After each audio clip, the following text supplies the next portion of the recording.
Kidney രോഗികൾക്ക് dialysis സൗകര്യം ലഭ്യമാക്കുന്നതിനായി helping handle ഉൾപ്പെടുത്തിയിരിക്കുന്ന പദ്ധതികളെ കുറിച്ചൊന്ന് പറയാമോ?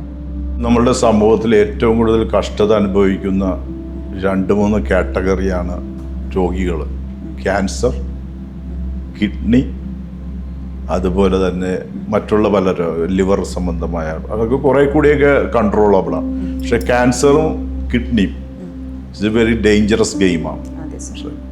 അത് സാധാരണക്കാർക്ക്, പാവപ്പെട്ട ആൾക്കാർക്ക് അതൊന്നും വേറെ കപ്പാസിറ്റി ഉണ്ടാവില്ല.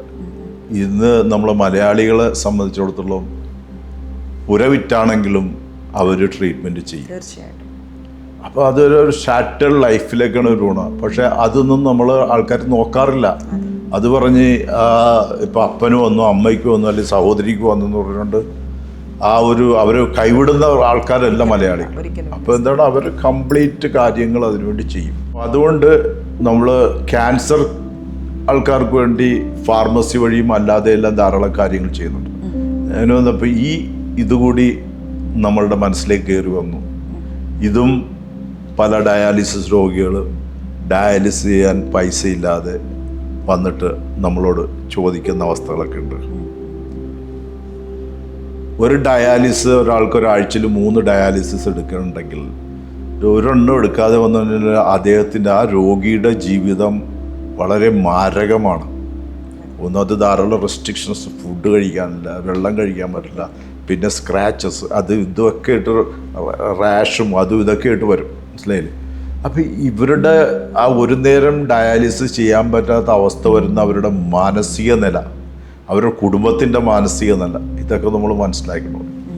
അപ്പം ഞാൻ എൻ്റെ പല ഒരു ഇൻസിഡൻസ് ഉണ്ടായിട്ടുണ്ട് ഇതേപോലെ തന്നെ, ചെറുപ്പം തൊട്ടുള്ള തന്നെ ഉണ്ട്. അപ്പോൾ അവിടെയൊക്കെ ഞാൻ കൈ കൊടുക്കുമായിരുന്നു അവർക്ക്.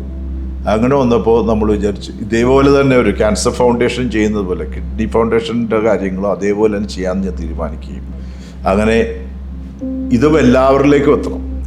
അതുകൊണ്ട് നമ്മളിവിടെ കേരളത്തിൽ കൊച്ചിയിൽ തന്നെ 4-5 ഹോസ്പിറ്റൽസിന് തിരഞ്ഞെടുത്തു. നമ്മൾക്ക് ഓരോരുത്തർക്കും പൈസ കൊടുത്തിട്ട് ചെയ്യാൻ പറ്റില്ല. എന്നിട്ട് അവർക്കെല്ലാം ഫിക്സഡ് ആയിട്ട് 1 വർഷത്തെ ചെക്കോട് പോകും.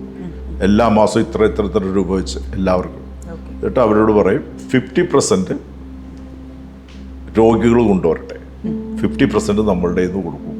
പിന്നെ ഇതിപ്പോഴുള്ള ഹോസ്പിറ്റലിൽ കൂടുതലും ചാരിറ്റി ഹോസ്പിറ്റലിലേക്കാണ് ചെയ്യണം. അപ്പോൾ അവരും കുറച്ച് കോൺട്രിബ്യൂട്ട് ചെയ്യുമ്പോൾ ഒരു ഡയാലിസിസ് ഇവർക്കൊരു 300 രൂപയ്ക്ക് ചെയ്യാൻ സാധിക്കും.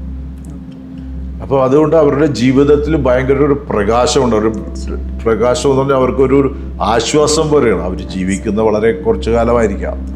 അതുപോലെ കിഡ്നി ട്രാൻസ്പ്ലാന്റ് ഉണ്ട്, അതിനും ആൾക്കാർ വരാറുണ്ട്. അവിടെയും നമ്മൾ അത് വേറെ സപ്പോർട്ട് ചെയ്യും. പക്ഷെ ഇത് കണ്ടിന്യൂസ് ആയിട്ടൊരു 4 വർഷമായിട്ട് ഇപ്പോൾ കൊടുത്തുകൊണ്ടിരിക്കുന്നത്. അതിനു മുമ്പൊക്കെ കൊടുത്തുകൊണ്ടിരിക്കുന്നുണ്ട്. പക്ഷെ ഈ ഒരു കൺസിസ്റ്റൻസി ആയിട്ട് എല്ലാവർക്കും കിട്ടണം, കൺസിസ്റ്റൻ്റ് ആയിരിക്കണം. ഇത് അവർക്ക് 30 ഒരാഴ്ചയിൽ 3 ഡയാലിസിസ് ഉണ്ടെങ്കിൽ ഇൻറ്റു 4 12 ഡയാലിസിസിനുള്ള പൈസ ഹോസ്പിറ്റലിൽ ഉണ്ടാവും. അതിൻ്റെ പകുതി ഇവർ കൊടുക്കുക, പകുതി. അപ്പോൾ അതൊരു അവരെ സംബന്ധിച്ച് വളരെയധികം സന്തോഷമുള്ളൊരു കാര്യം.